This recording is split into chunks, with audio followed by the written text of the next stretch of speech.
bajo el bisturí.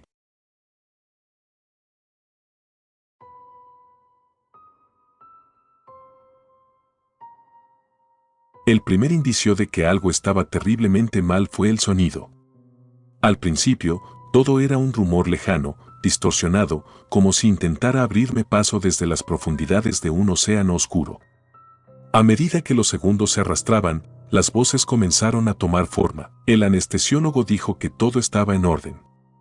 No debería estar sintiendo nada. Maldición, mira esos niveles. Si se despierta del todo, estamos jodidos. No entendía nada al principio. Mi cuerpo estaba inmóvil, pesado, como si lo hubieran fundido con el metal frío de la mesa de operaciones.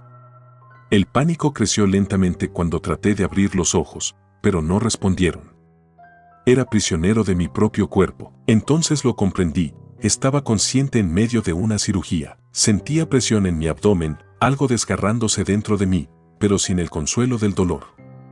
No podía moverme, ni gritar, ni siquiera pestañear. La anestesia había fallado, dejándome atrapado en un estado de parálisis total.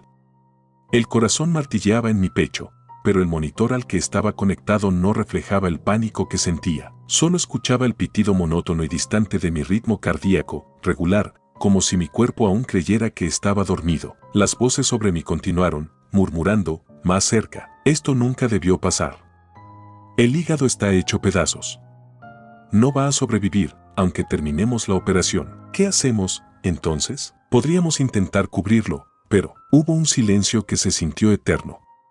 Luego, la voz del cirujano principal se escuchó clara, como un cuchillo afilado. Si despierta, no tendremos escapatoria. La culpa será nuestra. Las palabras se hundieron en mí como una losa de concreto. Quise gritar, rogar por mi vida, pero seguía prisionero en mi cuerpo inerte. No podía hacer nada mientras discutían si debía vivir o morir. La conversación entre los médicos dejó entrever que algo había salido horriblemente mal. Una complicación que no esperaban, un error en la intervención. Trataban de arreglar lo irreparable, pero sabían que el daño era tan grave que, aunque lograran terminar la operación, yo no tendría muchas horas más. El hígado no soportará el trauma. Si se despierta y lo sabe, la voz del cirujano se apagó un momento, y luego continuó con frialdad. Sería mejor para todos si, bueno, si nunca lo logra. Intenté controlar el temblor interno que me recorría. La anestesia aún me mantenía paralizado, pero sentía un sudor frío deslizándose por mi espalda. Intenté con todas mis fuerzas mover un dedo, un párpado, cualquier cosa para darles una señal de que estaba consciente. Nada funcionaba. ¿Estás seguro de esto?, preguntó alguien con un tono tembloroso. Es la única salida. Si muere, hacemos el informe. Decimos que fue una complicación inevitable. Nadie tiene por qué saberlo. El anestesiólogo murmuró algo que no logré entender, pero sentí un cambio en el aire. Estaban dispuestos a matarme para salvar sus carreras. Mientras continuaban manipulando mis entrañas, comencé a recordar lo poco que sabía de por qué estaba allí. Había ingresado para una cirugía aparentemente menor, una extracción de vesícula. Me habían asegurado que era un procedimiento rutinario, sin riesgos. Sin embargo, algo salió terriblemente mal y ahora estaba aquí, atrapado en la mesa de operaciones con un grupo de médicos que prefería verme muerto antes que enfrentarse a las consecuencias de su error. Mi corazón latía desbocado, pero el monitor no lo reflejaba. ¿Habían manipulado también las lecturas? ¿Podía ser que estuvieran encubriendo todo para que pareciera una muerte accidental? La desesperación me nublaba la mente, pero un fragmento de esperanza surgió. Tal vez, si lograba despertar por completo, podrían cambiar de opinión. A lo lejos, escuché el sonido de unas tijeras quirúrgicas chocando contra una bandeja de metal. El cirujano suspiró. ¿Alguien más tiene una mejor idea? Porque yo no pienso perder mi licencia por esto. El equipo se movía rápidamente. Aunque no podía verlo, sentía la tensión en sus movimientos. Alguien empezó a hablar en voz baja, con una calma aterradora. Podríamos inducir un paro. Usamos el desfibrilador, pero muy tarde para salvarlo. Si hacemos que todo parezca una arritmia postoperatoria, nadie sospechará nada. El mundo se estrechó alrededor de mí. Sabía que no había forma de defenderme, pero me negaba a aceptar que así sería mi final, un fallo encubierto, envuelto en informes falsos y mentiras burocráticas. Mi única esperanza era ganar tiempo, aunque no tenía idea de cómo hacerlo. Escuché cómo encendían el desfibrilador. Un pitido agudo, preparándose para descargar. ¿Listos? No podía dejar que me apagaran como si no fuera más que un número en una estadística médica. Con todas mis fuerzas, traté de moverme. Un dedo, un ojo, cualquier cosa. La corriente de la anestesia aún me tenía prisionero, pero entonces, por un milagro o una anomalía, mi cuerpo reaccionó. Un leve espasmo recorrió mis manos. Lo sentí. No fue mucho, pero suficiente. Se movió. Exclamó alguien, alarmado. Está despertando. Hubo un caos repentino en la sala. Escuché pasos rápidos, instrumentos cayendo al suelo. Alguien gritó por más anestesia, pero el pánico ya se había instalado entre ellos. No podemos dejar que despierte del todo. No ahora. Intentaron sedarme de nuevo, pero su miedo había arruinado su precisión. Mi mente, borrosa y tambaleante, seguía luchando por mantenerse a flote. Moví un pie, apenas unos centímetros, pero suficiente para hacerle saber que aún estaba allí. No hay tiempo, dijo el cirujano, con una determinación fría. Apagamos el monitor. Nadie sabrá la diferencia. El sonido constante del monitor cardíaco se cortó de golpe. Ahora solo quedaba el silencio. Sabía lo que eso significaba. Era mi sentencia. El desfibrilador zumbó nuevamente, más fuerte esta vez. Esto es por el bien de todos, dijo el cirujano, y pude imaginar la sombra de una sonrisa en su rostro. Sentí una presión violenta en el pecho. Luego, un segundo golpe eléctrico recorrió mi cuerpo. El mundo se tornó blanco por un momento, pero mi mente seguía aferrándose a la conciencia. No podía dejar que ganaran. No así. En medio de la confusión, escuché algo que no esperaban. Una puerta se abrió de golpe. ¿Qué está pasando aquí? La voz de alguien más irrumpió en la sala.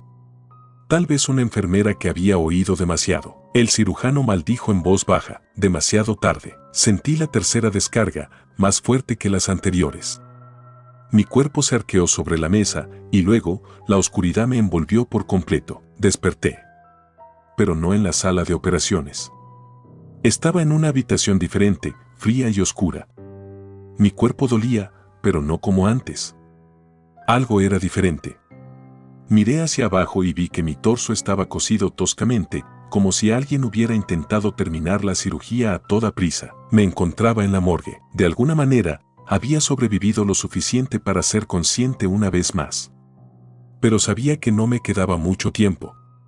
Mi corazón latía débilmente, al borde del colapso. Escuché pasos acercándose. Sabía quiénes eran. Habían venido a terminar lo que habían empezado, y esta vez no habría error.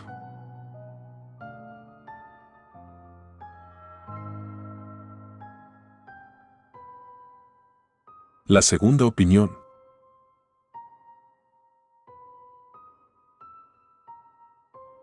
Desperté aquella mañana con un dolor agudo en la parte baja del abdomen, como un puño invisible apretando mis entrañas. Al principio, lo ignoré. Era más fácil pensar que se trataba de una molestia pasajera. Sin embargo, a medida que los días pasaban, el dolor se volvió más intenso, como un reloj de arena que se vaciaba lentamente, recordándome que algo iba mal. Después de varios intentos de automedicación y falsas esperanzas, decidí acudir al médico. En aquel momento, no tenía idea de que esa decisión marcaría el inicio de mi peor pesadilla. El doctor C., un hombre de unos 50 años, con cabello ralo y ojos fríos, me recibió en su consulta. Su expresión era impasible, profesional hasta la incomodidad. Después de un par de preguntas de rutina y un examen físico, me miró con la severidad de quien ya sabe la respuesta, pero no quiere revelarla. Es probable que tengamos que hacer más pruebas, dijo, tomando algunas notas en su libreta. Le pedí una explicación más concreta, pero él fue evasivo. Me recetó unos analgésicos y agendó una ecografía para la semana siguiente. El peso de su mirada dejó una sensación amarga en mi estómago. Salí de la consulta con una extraña inquietud. Había algo en la forma en que me miró, como si supiera algo que no me estaba diciendo. Los días pasaron lentamente, y con cada hora que el dolor crecía, aumentaba también mi paranoia. ¿Por qué había sido tan ambiguo? ¿Qué me ocultaba? No podía dejar de pensar en las historias que había escuchado sobre negligencias médicas, errores fatales, diagnósticos incorrectos y, en los peores casos, secretos siniestros. Finalmente, la incertidumbre se volvió insoportable. Decidí buscar una segunda opinión. El doctor G me recibió en una clínica privada. Era más joven que el primero, de unos 40 años, con una sonrisa fácil que transmitía confianza, pero algo en su actitud era demasiado perfecto, demasiado calculado. Me escuchó con atención mientras describía mis síntomas y mi experiencia con el doctor C. Haces bien en venir por una segunda opinión, me aseguró, inclinándose hacia adelante como si compartiéramos una complicidad secreta. No todos los médicos son completamente honestos con sus pacientes. Sus palabras solo alimentaron mis miedos. Me pidió que le mostrara los exámenes previos y prometió revisar todo a fondo. Al despedirnos, me dejó una frase que quedó dando vueltas en mi cabeza. No te preocupes. Nos encargaremos de esto. La semana siguiente, el doctor G me pidió que regresara para una consulta final con ambos médicos presentes.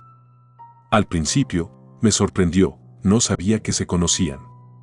Sin embargo, al ver la forma en que intercambiaron miradas al encontrarse en la sala, comprendí que su relación era mucho más estrecha de lo que imaginaba. El doctor C se mostraba serio, distante.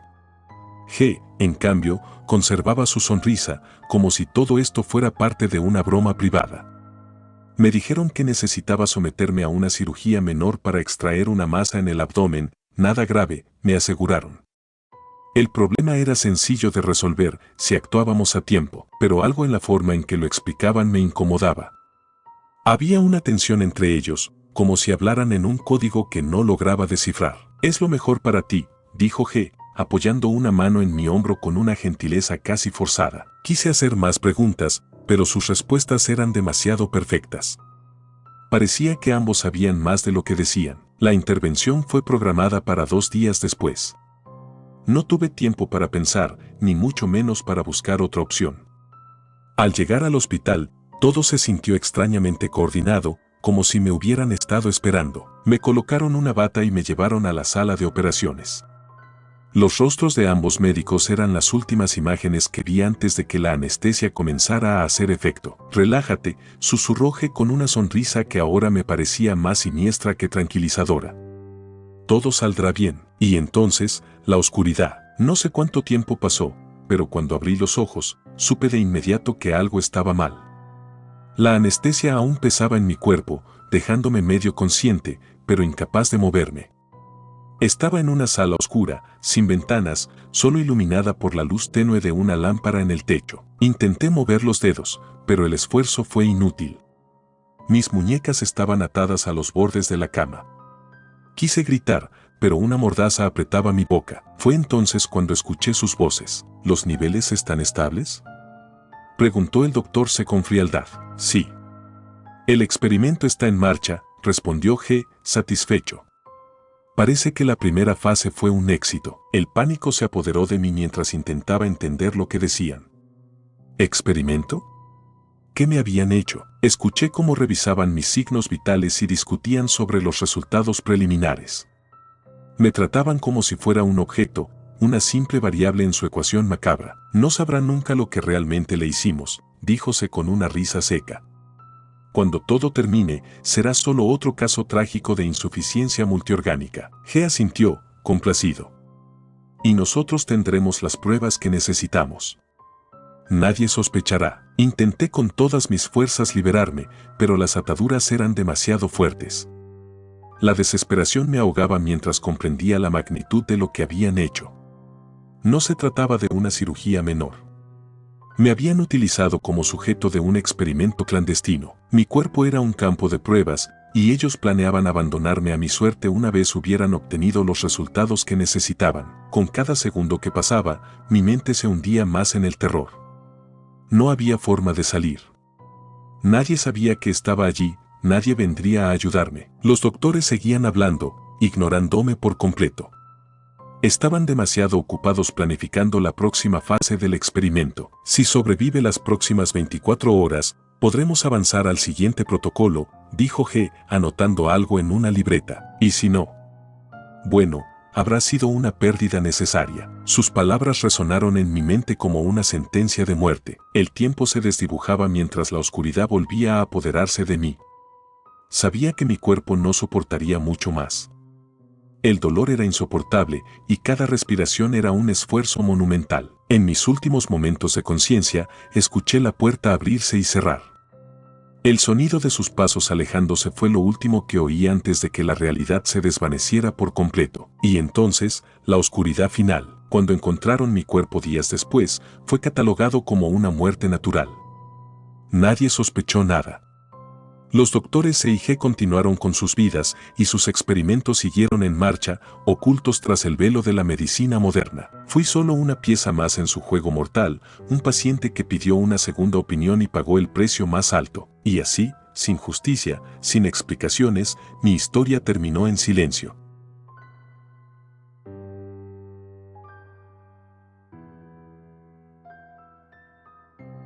Diagnóstico incorrecto.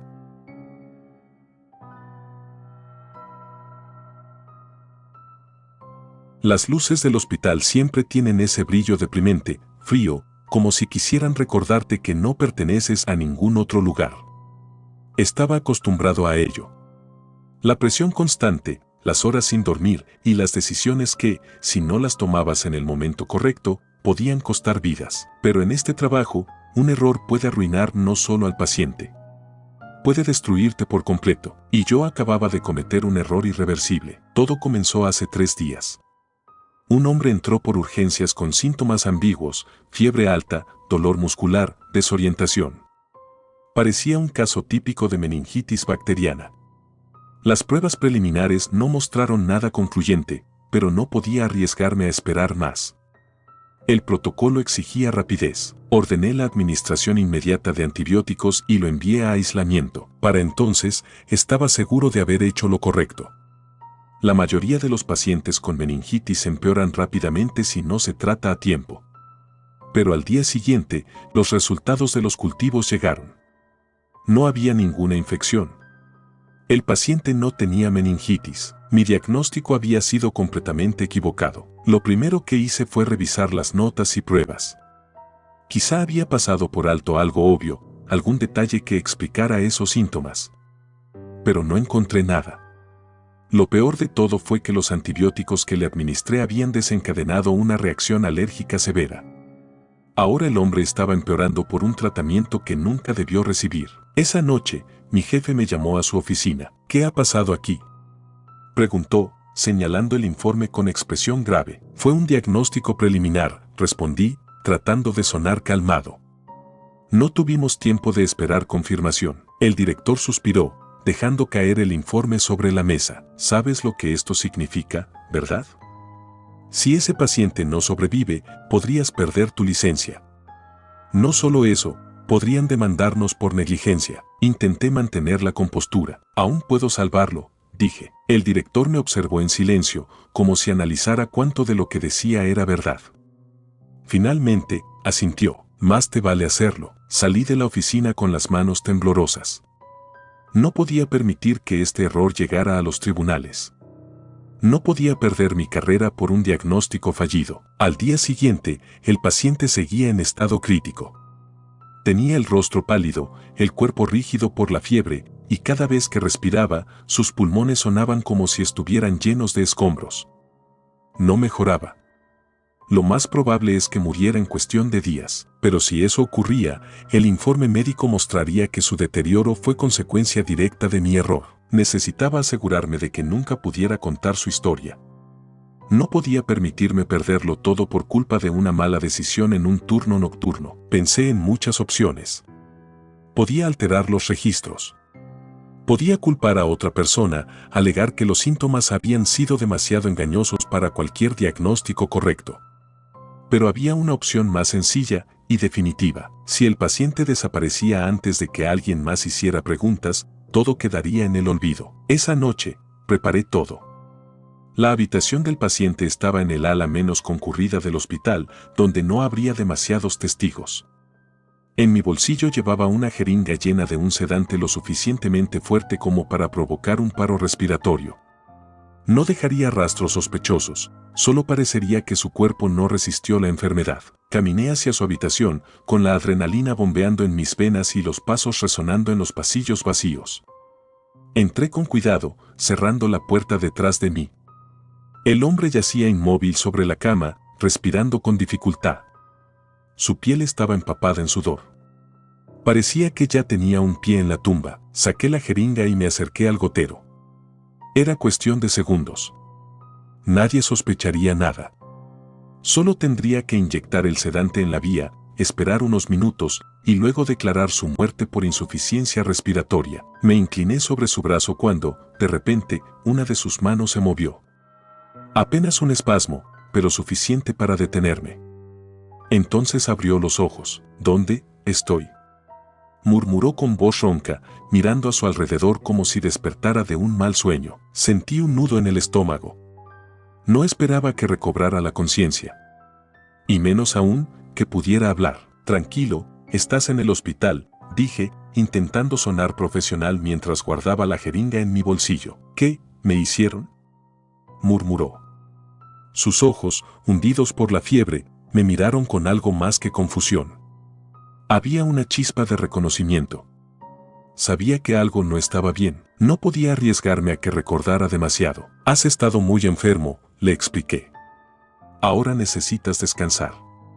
Te pondremos algo para ayudarte a dormir. Me giré hacia la bolsa del suero, pero en ese momento, su mano se aferró a mi muñeca con una fuerza sorprendente. No. Confío en ti. Un escalofrío recorrió mi espalda. Tiré de mi brazo para soltarme, pero su agarre era firme. Sus ojos ahora estaban abiertos del todo, llenos de una lucidez aterradora. Me vas a matar, ¿verdad? Mi corazón se aceleró. ¿Cómo lo sabía? ¿Había escuchado algo mientras estaba inconsciente? No podía dejarlo así. Si sobrevivía y hablaba con alguien, mi carrera se acabaría. Saqué la jeringa de nuevo, sin perder más tiempo. Solo va a doler un momento, susurré. Pero antes de que pudiera clavarle la aguja, ocurrió lo impensado. Con una fuerza inhumana, giró su cuerpo hacia mí y la jeringa se me escapó de las manos. Cayó al suelo con un pequeño clink. En ese instante, comprendí que algo estaba muy mal. El hombre comenzó a incorporarse lentamente. No debería haber tenido fuerzas para moverse, pero allí estaba, enderezándose en la cama como si la fiebre nunca hubiera existido. ¿Qué eres?, pregunté, retrocediendo hasta la puerta. Una sonrisa inquietante se formó en sus labios. No soy el único que ha cometido errores esta noche. Entonces, lo vi con claridad. Su piel, que antes había estado pálida y sudorosa, ahora parecía tensarse y regenerarse como si algo dentro de él lo estuviera reparando. Sus ojos se oscurecieron, volviéndose negros como la noche. Intenté abrir la puerta, pero el pestillo no cedió. Estaba atrapado con él. Tú querías deshacerte de mí, susurró, levantándose de la cama. Pero ahora eres tú quien no saldrá de aquí. Me abalancé sobre la puerta con todas mis fuerzas, pero fue inútil. Sentí su mano fría y firme sujetando mi hombro. Tú me diagnosticaste, doctor, dijo con un tono burlón. Pero el verdadero error fue pensar que podías controlarme. Antes de que pudiera gritar, lo último que sentí fue su aliento gélido en mi oído y una presión sofocante en el pecho. Algo dentro de mí comenzó a quebrarse, como si mi propia vida se desmoronara en pedazos invisibles. Desperté en la misma cama donde él había estado. El dolor en mi cuerpo era insoportable y mi respiración se volvía más difícil con cada segundo. Intenté levantarme, pero no podía moverme. La fiebre quemaba mis venas, como si el error que había cometido ahora estuviera reclamando mi vida. La enfermera entró y me miró con horror. Doctor, ¿qué hace aquí? ¿Dónde está el paciente? Intenté responder, pero mis labios no se movieron. Solo pude mirar hacia el espejo de la habitación, y entonces lo entendí. El hombre al que intenté eliminar ya no existía. Había intercambiado su lugar conmigo. Yo era el error que había intentado ocultar.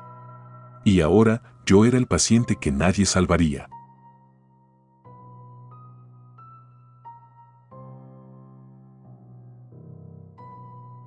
El cirujano siniestro.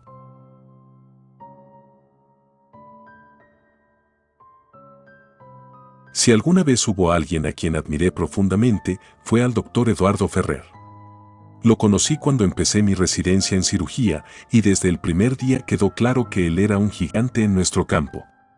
Sus manos parecían moldeadas para salvar vidas y sus ojos contenían un brillo que transmitía confianza y autoridad. Era el tipo de médico que hacía parecer simples las operaciones más complejas, como si hubiera nacido para desafiar a la muerte y ganar cada vez. Yo no podía estar más emocionado de aprender bajo su tutela. Sabía que, si alguien podía convertirme en un gran cirujano, era él. Pero nunca imaginé que esa admiración me arrastraría al borde de la locura, ni que terminaría descubriendo algo tan espantoso que no podía haber sido concebido por una mente humana cuerda. Lo peor fue entender que todo lo que había creído sobre él era una mentira. Todo comenzó con una operación de rutina. Era una cirugía cardíaca sencilla, en teoría. Paciente de 48 años, relativamente sano, pero con una obstrucción coronaria peligrosa. El doctor Ferrer tomó las riendas como siempre, con una calma sobrenatural, y a mí me asignaron la tarea de asistirle. Todo marchaba como de costumbre, el sonido rítmico del monitor, los instrumentos esterilizados pasando de mano en mano, y su voz firme dando instrucciones. Pero entonces ocurrió algo extraño. Durante la operación, Ferrer pidió que se retirara un tejido que no tenía relación con la intervención, un trozo de la válvula mitral, una parte que no estaba dañada ni comprometida. Nadie dijo nada, pero yo noté la tensión en la sala. La enfermera quirúrgica me lanzó una mirada rápida, como si quisiera advertirme de algo, pero no se atrevió a hablar. ¿Para qué necesitamos ese tejido?, me atreví a preguntar. Ferrer ni siquiera me miró. Es para análisis posteriores. No te preocupes. Aprende a no hacer preguntas innecesarias, muchacho. Intenté ignorarlo en ese momento. Era mi primera cirugía importante con él, y no quería parecer incompetente. Sin embargo, algo dentro de mí no dejó de dar vueltas.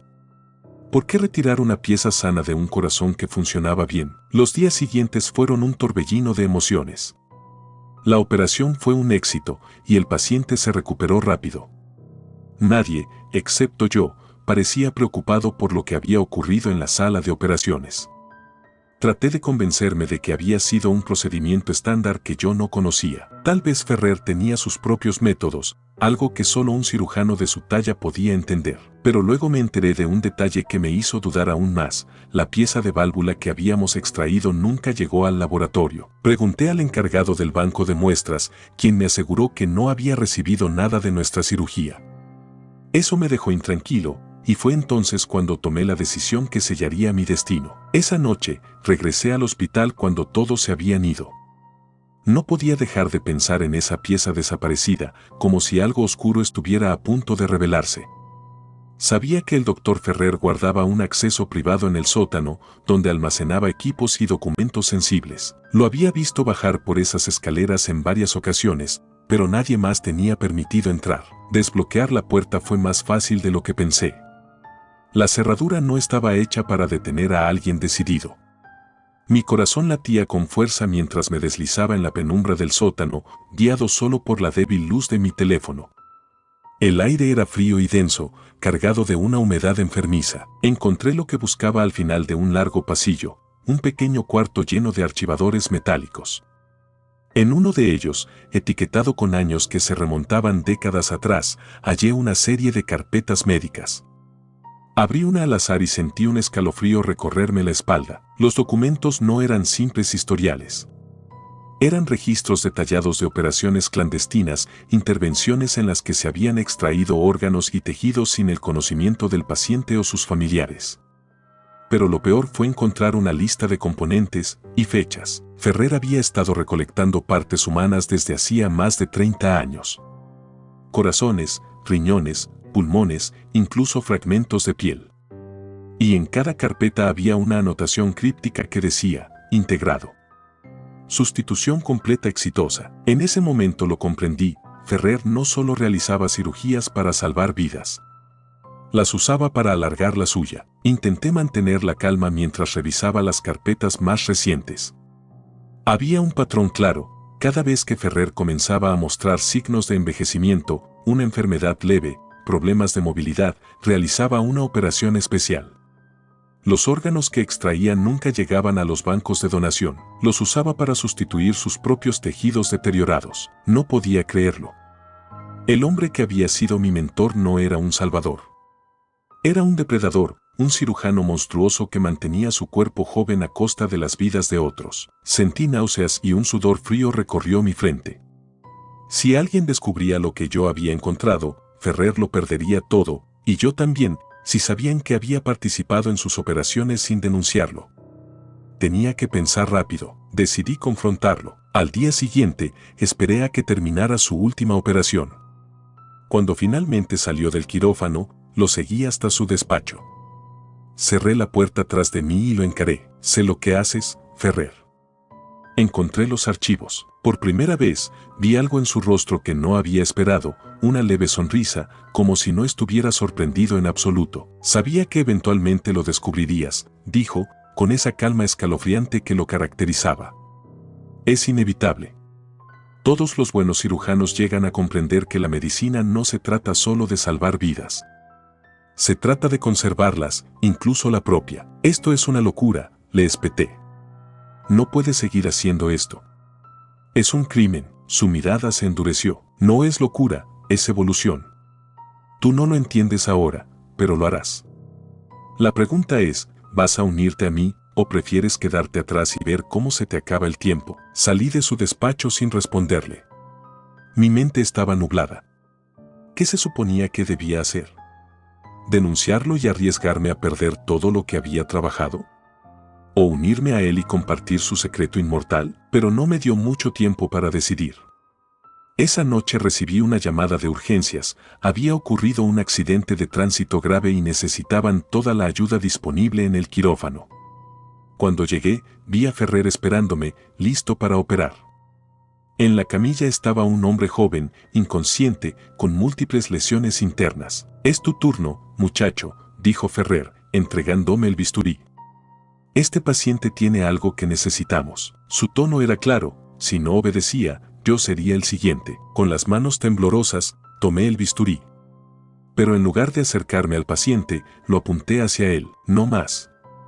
Esto termina aquí». Ferrer me miró con una mezcla de decepción y lástima. Eso es lo que todos dicen al principio. Entonces, antes de que pudiera reaccionar, sentí una aguja clavarse en mi cuello.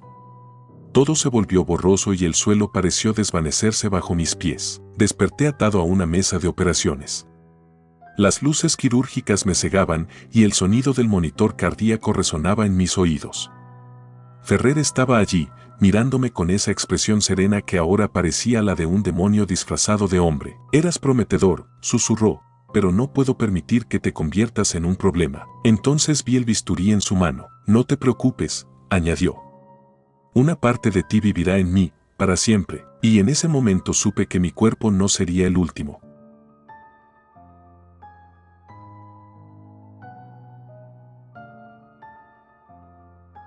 Transfusión fatal.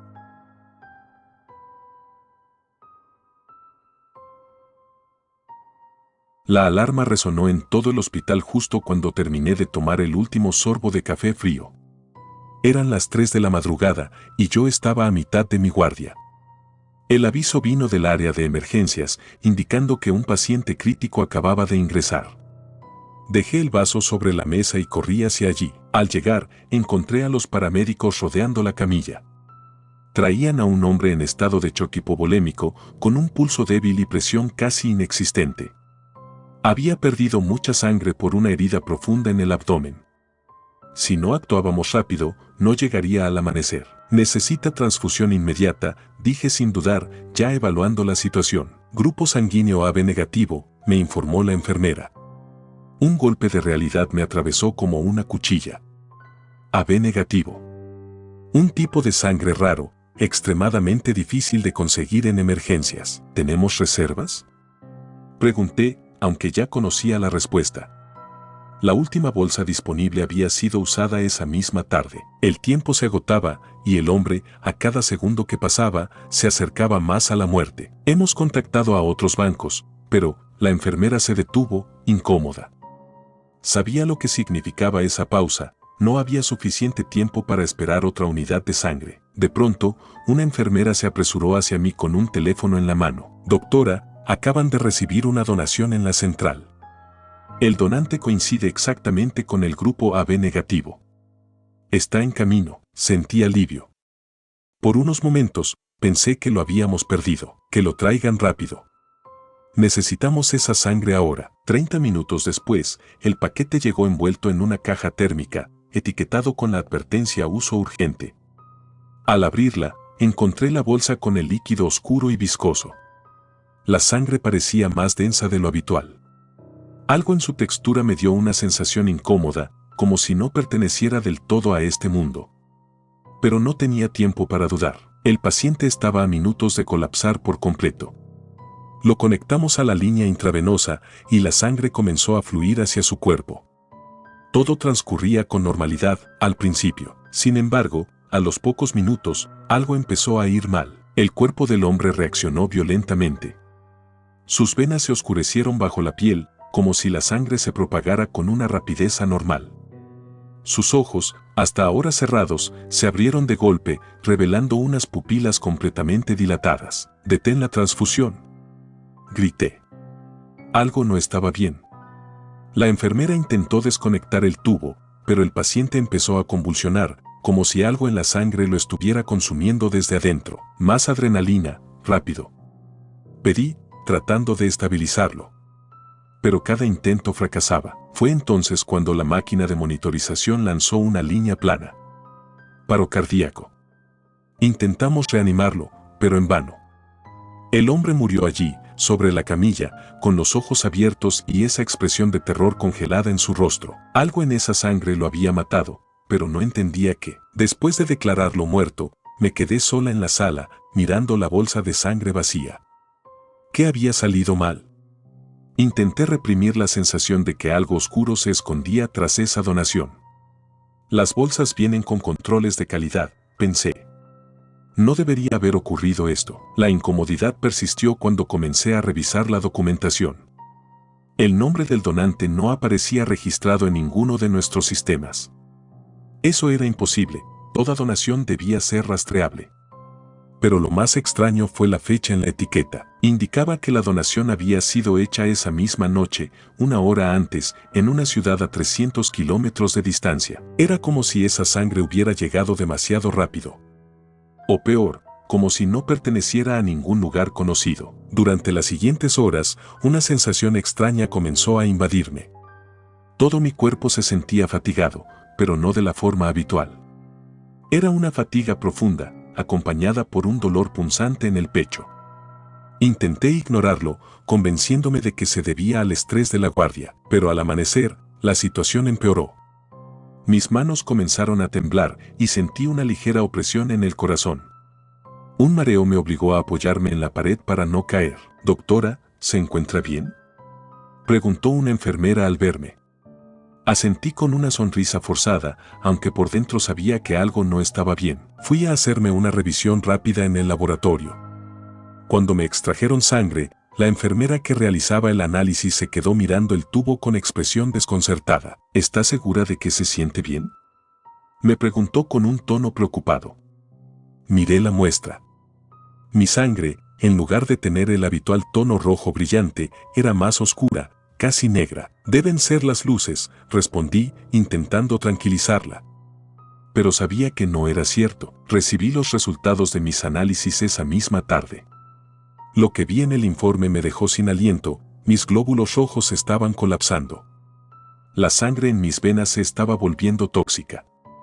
En menos de 48 horas, mi sistema circulatorio colapsaría, llevándome a una muerte lenta y dolorosa. Corrí hacia la oficina del director, buscando respuestas.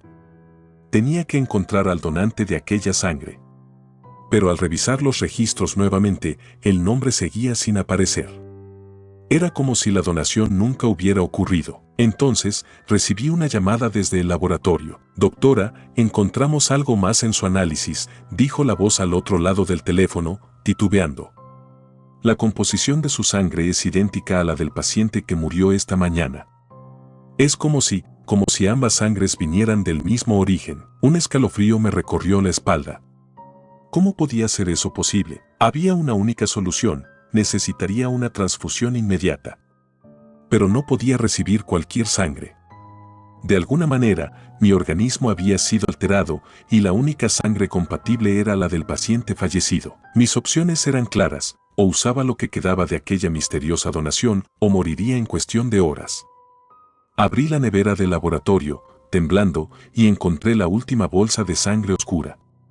Era mi única salvación. Sin esperar más, preparé la línea intravenosa. Conecté la bolsa y observé cómo el líquido oscuro comenzaba a viajar hacia mis venas. Cada gota que entraba en mi cuerpo traía consigo una sensación extraña, como si algo más que sangre estuviera fluyendo en mí. Al principio, sentí alivio. El dolor en mi pecho disminuyó y mis manos dejaron de temblar. Pero entonces, un frío gélido se apoderó de mi cuerpo. Mis extremidades se entumecieron y mis pensamientos se volvieron confusos. Era como si algo se estuviera adueñando de mí desde adentro. Me miré al espejo del baño. Mi reflejo no era el mismo. Mis ojos se habían oscurecido y mis venas ahora resaltaban bajo la piel, negras como la sangre que acababa de recibir. Un latido irregular comenzó a retumbar en mis oídos. No era mi corazón. Era otra cosa, latiendo dentro de mí. Intenté gritar, pero no salió ningún sonido de mi garganta. Entonces lo entendí: la sangre no era solo sangre. Era una especie de parásito que necesitaba un nuevo huésped para sobrevivir. Había utilizado al primer paciente y, ahora, yo era el siguiente. De repente, escuché una voz suave en mi cabeza, como un susurro lejano: ahora eres parte de nosotros. Mis piernas se doblaron y caí al suelo. El frío ya había invadido cada rincón de mi ser. Mientras la oscuridad se apoderaba de mí, comprendí que no habría escapatoria. La sangre no solo me salvó, me había reclamado. Alguien más encontraría esa bolsa algún día, en alguna emergencia nocturna, y el ciclo continuaría. Porque esa sangre no buscaba salvar vidas. Solo buscaba sobrevivir.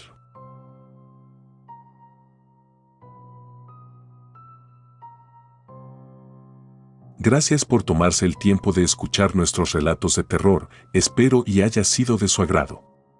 Si te gustan los relatos de terror, apóyanos a darle like y compartiendo, o haciendo un comentario, ya que eso nos ayudaría a la mejora continua. Si aún no estás suscrito o suscrita, los invito a que lo hagan para que no se pierdan de los mejores relatos de terror de Lamentos de la Noche. Gracias por el apoyo y buena vibra.